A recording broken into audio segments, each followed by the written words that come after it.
नमस्कार। बात दिल्ली चुनाव की हो रही है और इस बार दिल्ली में मुकाबला तो वैसे देखिए दो पार्टियों के बीच दिख रहा है, लेकिन एक पार्टी है जो अपनी किस्मत आजमा रही है और बात हो रही है एनडीए की। एनडीए ने अपने सहयोगियों को भी खुश रखा है। बीजेपी ने सहयोगियों जेडीयू और चिराग पासवान जी, उनकी पार्टी को भी एक एक सीट दी है। अब बात दूसरे खेमे की जब होती है तो ऐसा लग रहा है कि वहां पर तो आम आदमी पार्टी भी अलग हो गई, कांग्रेस पार्टी अलग हो गई। तो ये एक मुद्दा बनाने की पूरी तरह से कोशिश भी है और मुद्दा है भी। लेकिन अब जिनकी पार्टी को एक सीट मिली है, क्या वो दिल्ली की राजनीति में कुछ धूम मचाना चाहते हैं या दिल्ली में कुछ और स्कोप अपना देख रहे हैं? चिराग पासवान जी हमारे साथ हैं, युवा नेता, अपनी पार्टी के अध्यक्ष और केंद्र में मंत्री।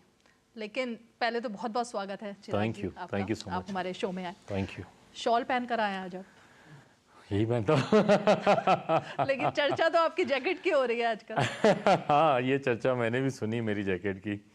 डावोस गया था वर्ल्ड इकोनॉमिक फोरम पे एंड एक बड़ा मंच है वो, और मेरे लिए सौभाग्य की बात है। I am not even year old as a minister in the current government, but ऐसे में इतना बड़ा मंच मुझे मिला देश को रिप्रेजेंट करने का।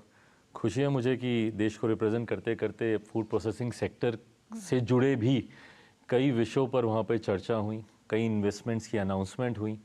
तो मुझे लगता है मेरे लिए, मेरे मंत्रालय के लिए ये एक अच्छा मंच था। जैकेट की चर्चा भी साथ में हुई। नहीं, लेकिन क्यों चर्चा हो रही है मैं नहीं समझ पाई। मतलब मैं भी नहीं समझ पाता। मोस्ट ऑफ दी चर्चाएं जो मुझे लेके सोशल मीडिया पे हो जाती हैं गाहे बगाए, मुझे भी नहीं कारण समझ में आते। पर ठीक है, सोशल मीडिया। हम लोग भी अभी चर्चा कर रहे थे और मीडिया में भी कई बार बात हो रही है कि जैकेट की कीमत कुछ 65,000 के आसपास है। ऐसा लग रहा है चर्चा से कि कुछ लाख होगी आपकी जैकेट की कीमत। I have no idea, it was a gift to me and but ठीक है। चर्चा इसलिए हो रही है, मैंने ये सवाल इसलिए पूछा क्योंकि इसमें राजनीति आ गई है। बिहार से लेके दिल्ली के कैंपेन में भी ये सवाल उठ रहा है कि आप एक दलित मुहिम को आगे बढ़ा रहे हैं, दलित नेता के तौर पर एक छवि को आगे बढ़ाया गया, तो इतने पैसे दिखा करके क्या सम्मान किया जा रहा है या बेइज्जती की जा रही है? ये बड़ा आरोप लग रहा है। देखिए, पहली बात तो मैं मानता हूं कि हर किसी में वो क्षमता है अपने आप को आगे लेकर जाने की, और मुझे लगता है कि समय समय पर जब आपको डिस्क्रिमिनेट किया जाता है just on the basis of the caste that you come from, that is the fight जो कि लंबे समय से अलग अलग स्वरूप में हम लोगों ने लड़ने का काम किया। आज भी तकलीफ मुझे इस बात की होती है कि आपकी जाति की वजह से जब आपको घोड़ी पे चढ़ने से रोका जाता है, जब आपको मंदिर में प्रवेश करने से रोका जाता है। उदाहरण रहे हमारे ही देश में रहे जहाँ पे एक पूर्व मुख्यमंत्री को के मंदिर जाने के बाद मंदिर को गंगा जल से धुलवाया जाता है।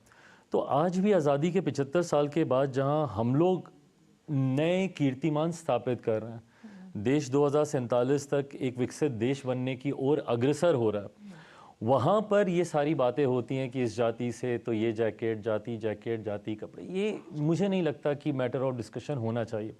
और मुझे लगता है कि to prove a point, doctor Baba Saheb Bhimrao Ambedkar ji ने सारी उम्र कोट पैंट सूट इसीलिए पहना ताकि वो इस समाज से आने वाले लोगों को बता सकें कि आप मेहनत काबिलियत से आप यहाँ पहुँच सकते हैं, ये आपका लक्ष्य होना चाहिए। ऐसे में मुझे नहीं लगता कि दलित पॉलिटिक्स को जैकेट से जोड़ के देखा जाना चाहिए कि भाई आप उस वर्ग से आते हैं तो इसलिए आपको नहीं पहननी चाहिए या आपको पहननी चाहिए। I don't see any point, and इसलिए most of the time I don't even get into these debates. मेरे लिए मायने क्या रखता है, अगर हम लोग दिल्ली चुनाव की बात कर रहे हैं तो हम लोग फिर दिल्ली की बात करें कि दिल्ली में क्या हो रहा है। बट जब ऐसे विषयों को उठाया जाता है तो मैं मानता हूं कि कहीं ना कहीं आप भटकाने का प्रयास करते हैं, ज्वलंत विषयों से अपने आप को दूर हटाने का प्रयास करते हैं। बिहारी हूँ, बिहार में हमेशा मैंने बिहार फर्स्ट, बिहारी फर्स्ट की मैंने बात ही इसीलिए की है क्योंकि इवेंचुअली मैं जिस राज्य से आता हूँ वो everything boils down to the caste politics of that state, and that is the irony of my state कि इवेंचुअली सब कुछ जाति पे आ जाता है। बट मेरा यह प्रयास रहता है कि इन सारे विषयों से हटकर ध्यान ना भटकाते हुए सिर्फ जो एक्चुअल ज्वलंत विषय हैं सिर्फ उसी पर चर्चा की जाए। सोशल मीडिया के एंजॉयमेंट के लिए सारे टॉपिक वहीं तक छोड़ दिए जाए। लेकिन आप पर सबकी निगाह लगी रहती है, इसका मतलब तो कि आपकी जैकेट भी चर्चा में है, उसको राजनीति से भी जोड़ा जा रहा है, फिर आप किसके साथ फोटो और सेल्फी ले रहे हैं पार्लियामेंट में, उसका भी विषय बनाया जाता है, उस पर भी राजनीति होती है। जैसा मैंने कहा कि वो सब सोशल मीडिया में मैं खुद भी इंजॉय करता हूँ, ऐसा नहीं है कि मैं सोशल मीडिया पे नहीं हूँ। मैं खुद when I scroll and go through the reels, तो मैं भी इंजॉय करता हूँ। अपने ऊपर ही बने हुए मीम्स देख के भी मैं इंजॉय करता हूँ। अभी आपने भांगड़ा भी किया था, वो हाँ, भी लोहड़ी पे बहुत वायरल हुआ। सो बट देन वो सोशल मीडिया तक है। बट देन जब हम लोग चुनाव या सीरियस पॉलिटिक्स की बात करते हैं, एक ऐसा विषय जो आपके आने वाले 5 सालों को प्रभावित करेगा, तो उसमें मुझे नहीं लगता कि इसकी चर्चा का कोई महत्व है। दिल्ली चुनाव पर एक सीट देवली, और वो भी जिसको आपने टिकट दिया वो एक तरीके से बीजेपी का ही नेता है। तो आपके जो विरोधी हैं वो ये कह रहे हैं कि भले ही पार्टी आपकी हो लेकिन नेता तो बीजेपी का ही है, वो तो घुमा फिरा के सीट तो बीजेपी के ही पास चली गई। देखिए, इवेंचुअली पहली बात तो मैं आपका धन्यवाद कहूँगा कि आपने इस बात को स्वीकारा, क्योंकि हम लोगों के ऊपर एज एनडीए अलाइज ये ताने ही दिए जाते हैं कि अलाइज को पूछती नहीं है बीजेपी, अलाइज को साथ नहीं रखती। बट ये वो उदाहरण है, झारखंड में भी हम लोगों ने एक सीट पर हम लोगों ने चुनाव लड़ा, हम लोग जीते। ऐसे राज्य जहाँ पर गठबंधन के हमारे जो बड़े सहयोगी दल हैं, भारतीय जनता पार्टी, जहाँ जहाँ उन्हें लगता है कि सहयोगियों का यहाँ पे प्रभाव है, वहाँ पर हम लोगों को चुनाव लड़ने का मौका भी दिया गया। और मैंने हमेशा इस बात का ध्यान रखा कि मैं संख्या के लिए कभी सीटें नहीं मांगूं, ये दिखाने के लिए नहीं कि मैं 4 सीटों पे चुनाव लड़ रहा हूँ, 10 सीटों पे चुनाव लड़ रहा हूँ। जो सीट मैं जीत सकूं और जीत कर अपने गठबंधन को मजबूती दे सकूं, प्रयास मेरा वही रहता है। कि मैंने महाराष्ट्र में एक सीट नहीं मांगी क्योंकि मुझे था कि वहाँ पे अभी पार्टी या संगठन अभी हम लोग का उस स्तर पर नहीं है कि हम लोग करके we could add any value to the alliance. But हाँ, झारखंड में मुझे चाहिए थी। झारखंड में हम लोगों ने पिछली बार भी हम लोगों ने चुनाव लड़ा था। उसी तरीके से दिल्ली की भी अगर आप बात करें, उत्तर प्रदेश, बिहार से आने वाले भारी संख्या में लोग यहाँ पर रहते हैं, जो अपने आप को कहीं ना कहीं लोक जनशक्ति पार्टी, रामविलास, मेरे नेता, मेरे पिता आदरणीय रामविलास पासवान जी की विचारधारा से अपने आप को जोड़कर देखते हैं। मैं मानता हूँ कि यहाँ पे हम लोग का वो प्रभाव है जो गठबंधन को मजबूती दे सकता है।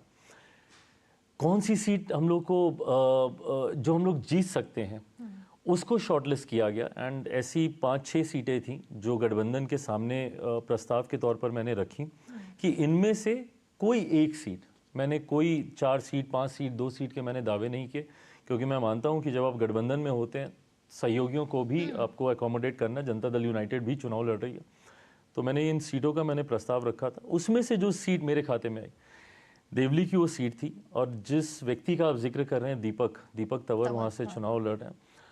ज़रूर वो भारतीय जनता पार्टी के नेता रहे हैं, बट आप यकीन मानिएगा मैंने उन्हीं के लिए ही ये सीट ली भी थी, बिकॉज वो लंबे समय से मेरे साथ, पार्टी के साथ सदस्य के तौर पे नहीं हूँ, बट एक लंबे समय से वो मेरे साथ पार्टी की सोच, पार्टी के विचारों के साथ वो जुड़े रहे।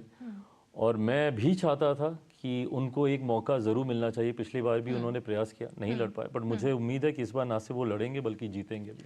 आपने एक नारा दिया उनकी सीट पर जब आप कैंपेन के लिए आप बात कर रहे थे, नई उड़ान भरने की तैयारी में है दिल्ली। तो ये नई उड़ान मतलब क्या, कि सब कुछ रुका पड़ा है क्या दिल्ली में? कई तरीके की बातें हो रही हैं, मुद्दे भी बहुत सारे हैं, तो ये नई उड़ान मतलब उसका क्या पैमाना आप दिल्ली में मान रहे हैं? पहली बात तो हम लोग का चुनाव चिन्ह हेलीकॉप्टर है, तो वो हेलीकॉप्टर की सोच नई ऊंचाइयों तक लेकर जाने की, जो भी व्यक्ति दिल्ली में रहा है या दिल्ली को जानता है, वो ये मानेगा कि हाल फिलहाल के दिनों में दिल्ली को विकास की जिस गति पर आगे बढ़ना चाहिए था वो नहीं हो पाया। जो मौजूदा सरकार है यहाँ पे, जिस पार्टी की सरकार है, वो पार्टी बड़े बड़े दावे वादे कर आई थी वो पार्टी, बट जब डिलीवरेबल्स की बात आई तो ना के बराबर वो चीज़ें हम लोग को देखने को मिली।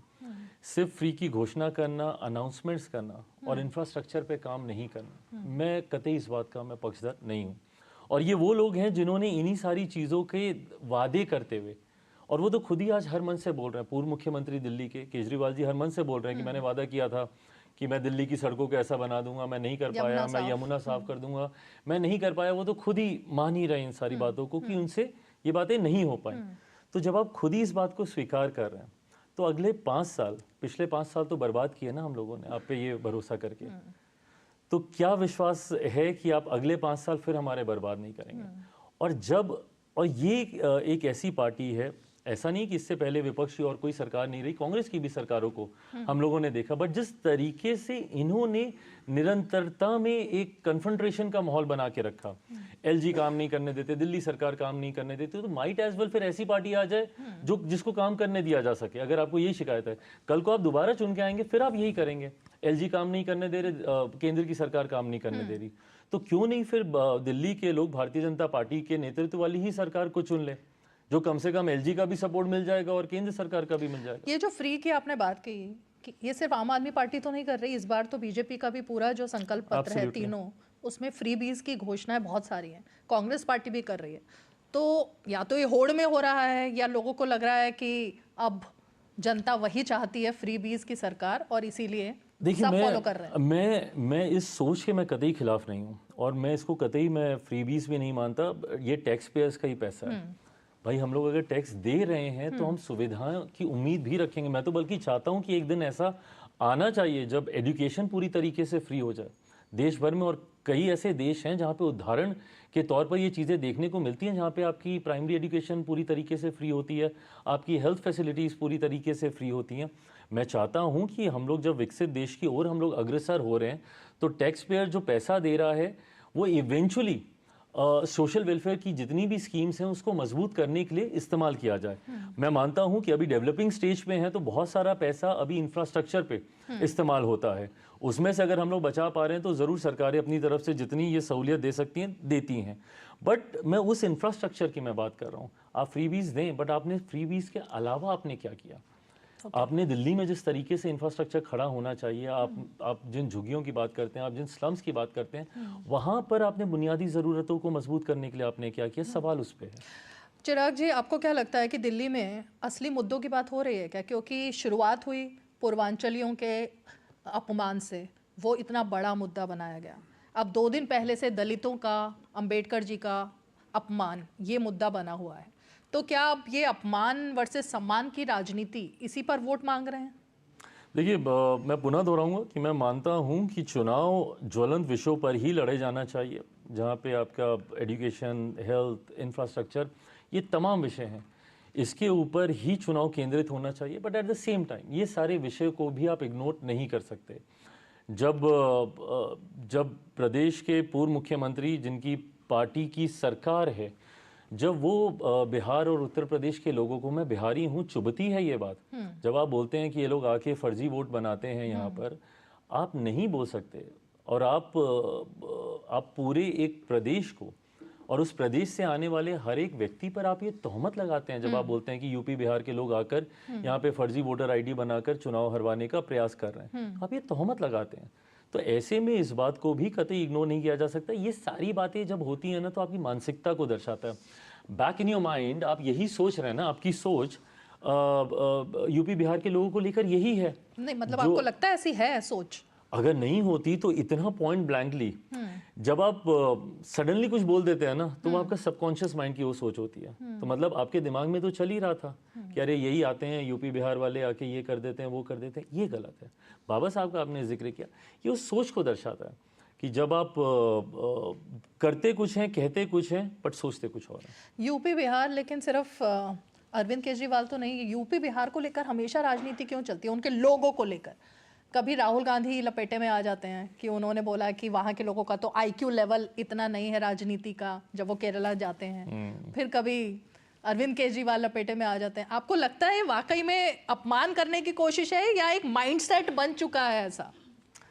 मुझे नहीं पता कि इन लोगों की क्या सोच है, एंड ना ही I can speak on their behalf. But मैं इतना मैं ज़रूर मानूंगा कि यूपी बिहार, बिहारी हूँ इसलिए नहीं कह रहा, बट मैं मानता हूँ और मुझे लगता है कि आप एग्री करेंगे, मुझे नहीं लगता कि देश का कोई ऐसा कोना है जहाँ पे यूपी बिहार के लोगों ने अपना योगदान ना दिया हो। और मुझे लगता है हर क्षेत्र में, आप ब्रेन्स की अगर आप बात करें, जो लोग आईक्यू पे सवाल उठाते हैं, आप अगर देखेंगे बड़े से बड़े मीडिया हाउस में चले जाइए, आपको बड़े पदों पर आपको बिहारी यूपी के लोग आपको मिल जाएंगे। बिजनेस हाउसेज में चले जाइए, सीईओ सीएफओस आपको बिहारी मिल जाएंगे। नीडलेस टू से आईएएस आईपीएस ऑफिसर्स भारी संख्या में आपको यूपी बिहार के आपको देखने को मिलते हैं। एट द सेम टाइम आप इंफ्रास्ट्रक्चरल डेवलपमेंट में चले जाइए, वहाँ पे कोई मजदूर भी होगा तो वो भी अधिकांश यूपी और बिहार से आते हैं। तो इतनी वाइड रेंज हमारे प्रदेश के लोग देते हैं, और जो देश की अर्थव्यवस्था को गति देने में काम करते हैं। ऐसे में जब उनके बारे में इस तरीके से सोचा जाता है या उनके बारे में इस तरीके से टिप्पणी की जाती है, आप उनको इग्नोर तो नहीं कर सकते, ये इनकी बातों से पता चलता है। आप कतई उनको इग्नोर करके आप आगे नहीं बढ़ सकते, और इसीलिए गाहे बगाहे यूपी बिहार के लोगों के बारे में इस तरीके का जिक्र राजनेता करते रहते हैं। बट मैं ये मानता हूँ कि अगर यूपी बिहार के लोग नहीं हों और अगर हम लोग का योगदान नहीं हो तो देश की गति कहीं ना कहीं धीमी पड़ जाएगी। तो ये तो पॉइंट है। बिल्कुल। चिराग जी, मुझे आपने क्योंकि विनेबिलिटी की बात कही, दिल्ली की आपने एक ही सीट मांगी, महाराष्ट्र में आपको था कि वहाँ कुछ नहीं हो सकता तो वहाँ आपने नहीं मांगा। स्ट्राइक रेट आपकी पार्टी का इतना सॉलिड रहा कि मतलब बिहार में खुद प्रधानमंत्री ने इस बात को माना। अब मुझे वो चिराग पासवान भी याद है जब आपकी मूवी की स्क्रीनिंग हुई थी तो आपके प्राउड फादर सबको बता रहे थे, और आज मंझे हुए राजनेता बन चुके हैं चिराग पासवान। तो ये जो सफ़र रहा ये तो थोड़ा टफ ही रहा होगा, क्योंकि तब भी आपने नहीं सोचा होगा कि आप इतने बेबाकी से इतने राजनीति के सवालों के जवाब देंगे। यार जीन्स की बात है ये। हाँ, जैसे पापा कहते थे कि मछली के बच्चे को तैरना नहीं सिखाया जाता। सो आई थिंक ये कुछ ऐसे गुण हैं जो कि स्वाभाविक तौर पर आ ही जाते हैं, specially you know when you living with somebody who is like a institution of politics. I mean who bigger and better than my father, you know, when it comes to understanding Indian politics. उनका जो range रही है भारतीय राजनीति के अनुभव को लेकर, उसके समझने को लेकर, तो ऐसे में उनके साथ बिताए हुए क्षण गाहे बगाहे अपने आप आपका परिचय राजनीति से करा ही देते हैं। बट हाँ, मुझे लगता है कि इवेंचुअली हर किसी की एक अपनी अलग जर्नी होती है। वो दौर अलग था जब उन्होंने राजनीति की शुरुआत की, ये दौर अलग है। वो नेपो किड नहीं थे, मैं नेपो किड हूँ, उनका परिचय अलग था, मेरा परिचय अलग है इन सारी चीज़ों को लेकर। बट हाँ, मैं ये मानता हूँ कि eventually I think everything boils down to your potential, your capabilities.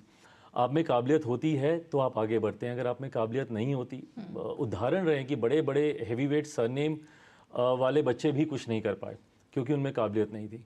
तो हर किसी की एक अपनी अलग जर्नी होती है। बहुत सी चीज़ें आप सीखते ज़रूर हैं उस परिप्रेक्ष्य में पले बड़े होने की वजह से, बट देन और मेरा तो बहुत ही अलग संघर्ष रहा।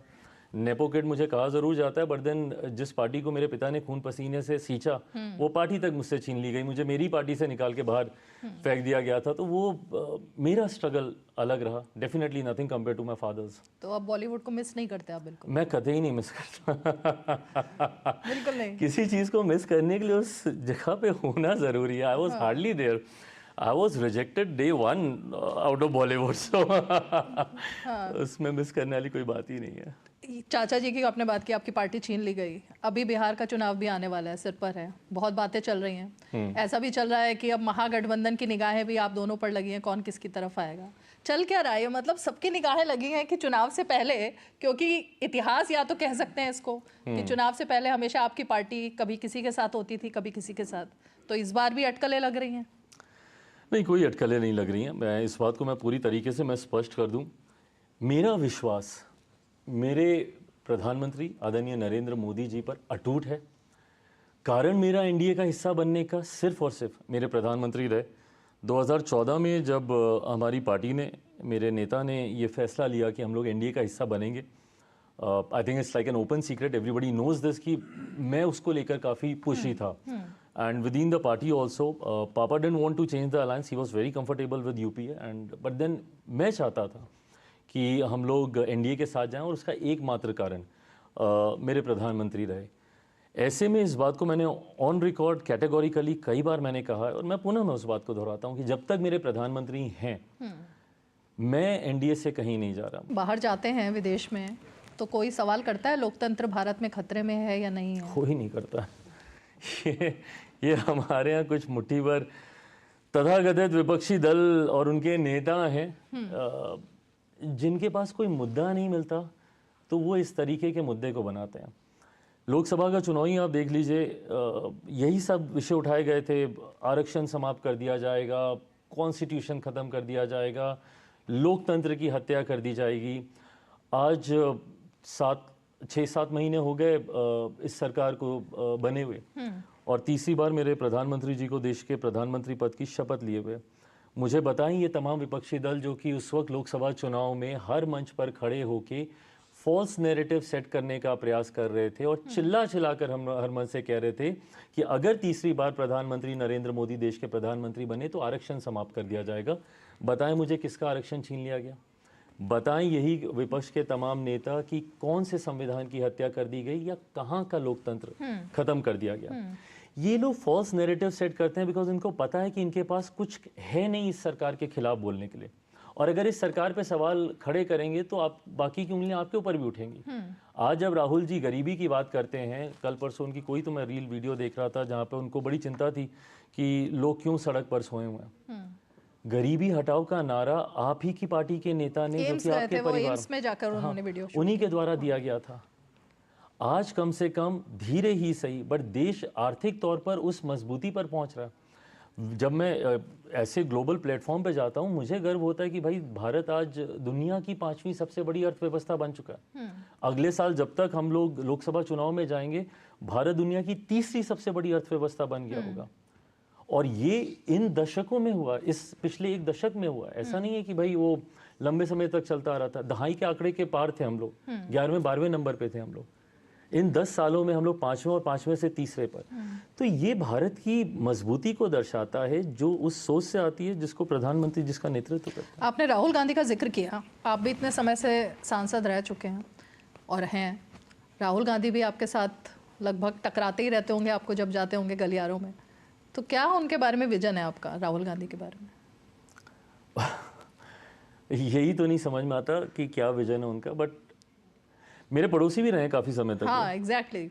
जनपद पे जब मैं रहता था तो लंबे समय तक वो मेरे पड़ोसी थे। संजोग से अब जो इस नए घर में भी मैं जा रहा हूँ वहाँ पे भी वो भी सुनहरी बाग में ही है, तो हम लोग का पड़ोसियों वाला ये रिश्ता लंबे समय तक चल रहा है। बट हाँ, I have no idea and to be very honest I am not even focusing because I don't understand the vision of the Congress party itself. नहीं समझ में आता मुझे कि किस सोच के साथ कांग्रेस पार्टी आगे बढ़ना चाह रही है, अपना रिवाइवल कैसे देखती है।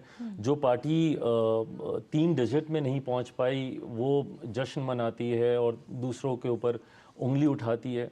सो आई डोंट अंडरस्टैंड कि इनका विजन क्या है देश को लेकर। बट मैं ये मानता हूँ कि मेरे प्रधानमंत्री का विजन क्लियर है। पहली बार देश में कम से कम एक हम लोगों ने टारगेट तो सेट किया कि 2047 तक, ठीक है। और else even as a kid also we used to wonder कि we are developing nation, but कब तक डेवलपिंग रहेंगे? कभी तो हम लोग भी विकसित देश बनेंगे।